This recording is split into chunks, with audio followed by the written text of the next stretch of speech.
Have you ever spent 10 minutes adjusting the alignment of something that nobody else would even notice? Maybe you're writing a message and you delete it 3 times just to change one word. Or you're staring at a design, a document, a photo, or even the arrangement of items on your desk thinking, something about this tiny detail is off. And the strange part? Everyone else says it looks perfectly fine. If that sounds familiar, you might have wondered something about yourself. Why do small details bother me so much? Why can't I just let it go like other people seem to? At first glance, people often assume that obsessing over details is simply perfectionism. Maybe you're picky, maybe you're overly critical, maybe you're just too much. But psychology paints a much more interesting picture of what's happening inside your brain. Let me show you.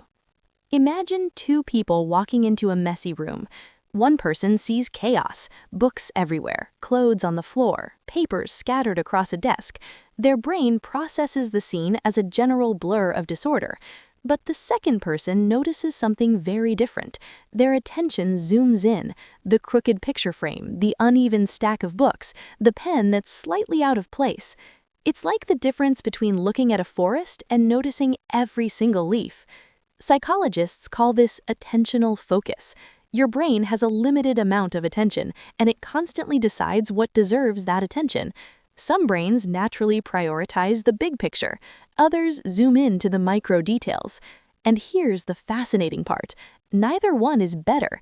They're just different ways of processing the world. In neuroscience, there's something called top-down processing. That's when your expectations and goals guide what you notice.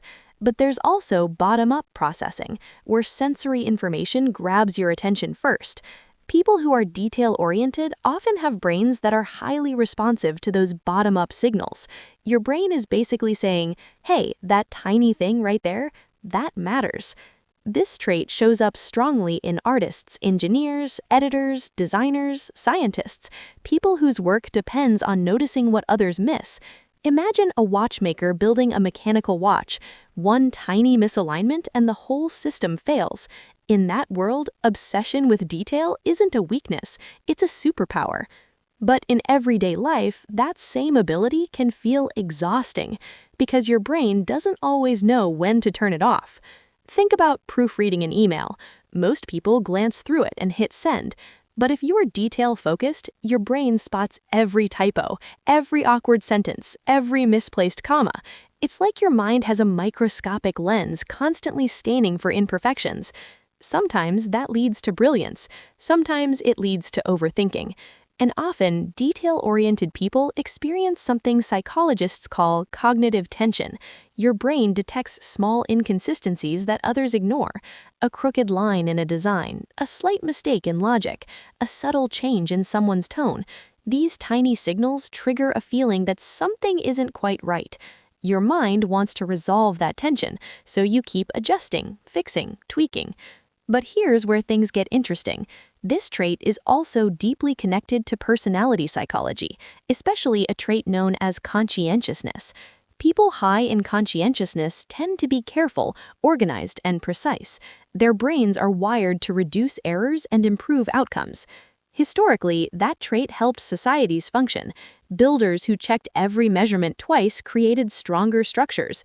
Writers who edited meticulously produced clearer ideas. Scientists who obsessed over data discovered patterns everyone else missed. So if you find yourself caring about details others ignore, your brain might simply be doing what it evolved to do: detect patterns and prevent mistakes. Of course, there's a shadow side. When attention to detail becomes too intense, it can slip into perfectionism or anxiety. Suddenly, nothing feels finished. You keep revisiting the same task. You worry about tiny flaws nobody else will ever notice. It's like trying to polish a mirror that's already clean. And here's the paradox.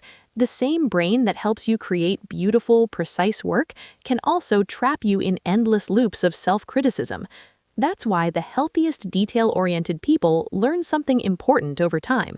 They learn when details matter and when they don't. Think of attention like a camera lens. Sometimes you need the macro lens to see the intricate patterns on a butterfly's wing. Other times you need the wide-angle view to appreciate the entire landscape. Wisdom is knowing when to switch. If your brain naturally zooms into details, that ability can be incredibly valuable. It means you notice nuance, you catch subtle problems before they become big ones, you see structure where others see randomness. But it also means you may need to remind yourself that good enough is sometimes truly enough. Not every crooked picture frame needs fixing. Not every sentence needs rewriting. Not every tiny imperfection deserves your energy. And maybe that's the deeper psychological lesson here. Your mind isn't broken for noticing small things. In many ways, it's beautifully precise. The goal isn't to silence that part of you, it's to guide it. To let your detail-oriented brain build, create, refine, and improve, while still remembering to step back and admire the whole picture. Because sometimes the forest is just as beautiful as the leaves. Now, I'm curious about you. Are you someone who notices every tiny detail, or are you more of a big picture thinker? Let me know in the comments. And if you enjoy exploring how your mind